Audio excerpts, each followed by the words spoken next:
धाकड़ खबर बेखौफसुमा बेबाक अंदाज।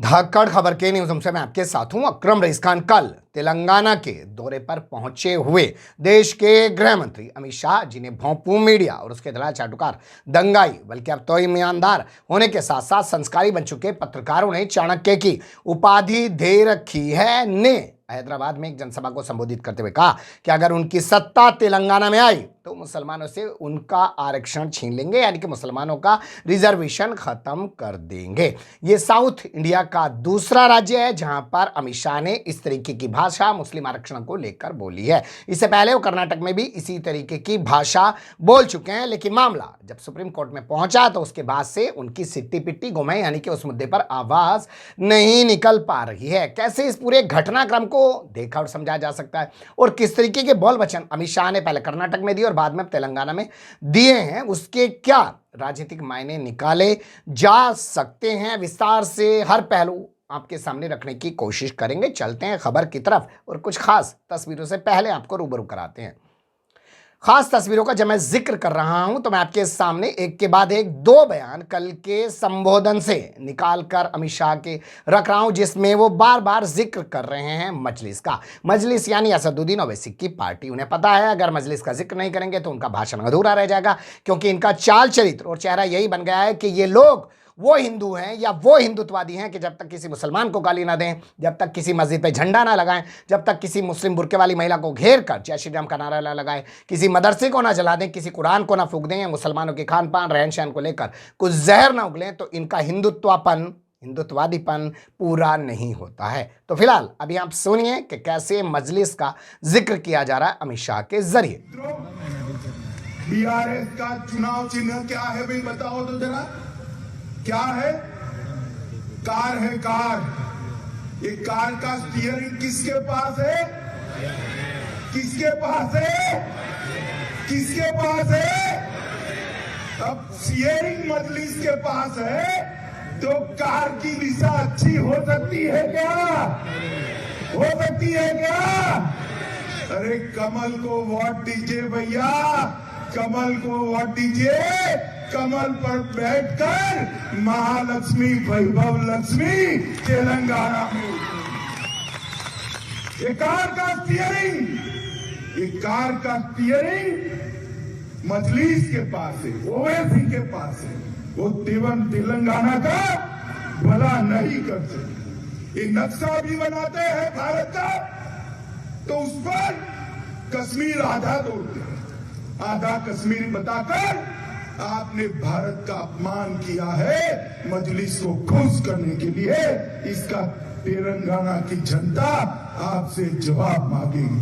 माताओं, भाइयों, बहनों, मुझे आने में थोड़ी देर हुई, मैं फिर से आऊंगा, इनके वादों का हिसाब मांगूंगा।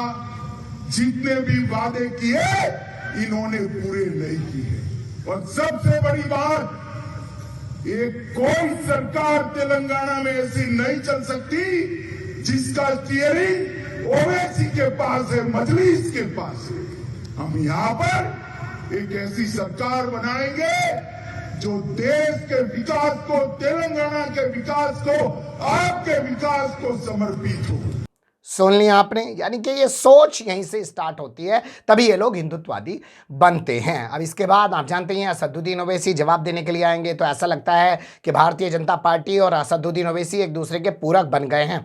जैसे आपको याद करना पड़ेगा 2022 का विधानसभा चुनाव, जब वहां जाकर प्रचार करना शुरू किया असदुद्दीन ओवैसी ने, तो झटाक से जवाब दिया आदित्यनाथ योगी ने कि हम उनका स्वागत करते हैं, उनके चैलेंज को स्वीकार करते हैं। बताइए, जिसका कोई वजूद नहीं है उसके चैलेंज को स्वीकार कर रहे हैं। और जो अखिलेश यादव गली गली में घूम रहे थे, उसको लेकर आदित्यनाथ योगी के मुंह से कभी आवाज़ नहीं निकलती थी। उनको जवाब देने के लिए हमेशा केशव प्रसाद मौर्य को आगे रखते थे। खैर छोड़िए, कुल मिलाकर बात यह है कि इन्होंने यहाँ मजलिस पर हमला बोला, एक माहौल बनाया, और फिर इसके बाद इन्होंने कहा कि ये तेलंगाना में जब आएंगे तो यहाँ पर मुसलमानों का रिजर्वेशन खत्म कर देंगे। लेकिन उससे पहले मैं आपके सामने कर्नाटक का हाल रखना चाहता हूं, तो इनका ओजस्वी भाषण सुन लीजिए।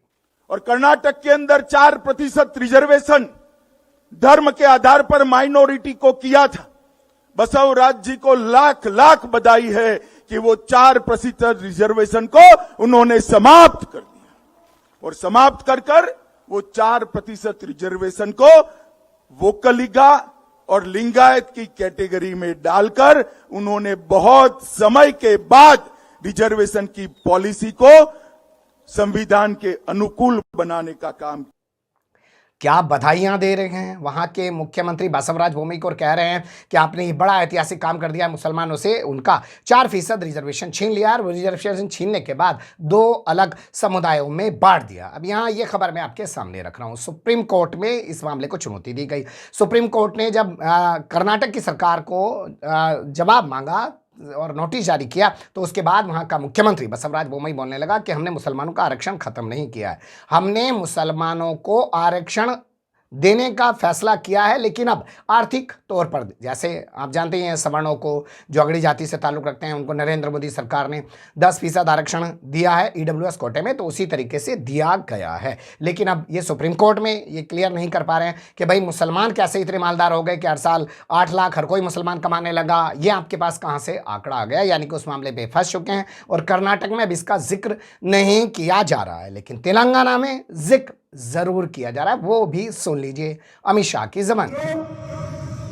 2 बेडरूम हॉल किचन की स्कीम में भी माइनॉरिटी का रिजर्वेशन किया, संविधान विरोधी मुस्लिम रिजर्वेशन शिक्षा में किया और कई सारी बातें की।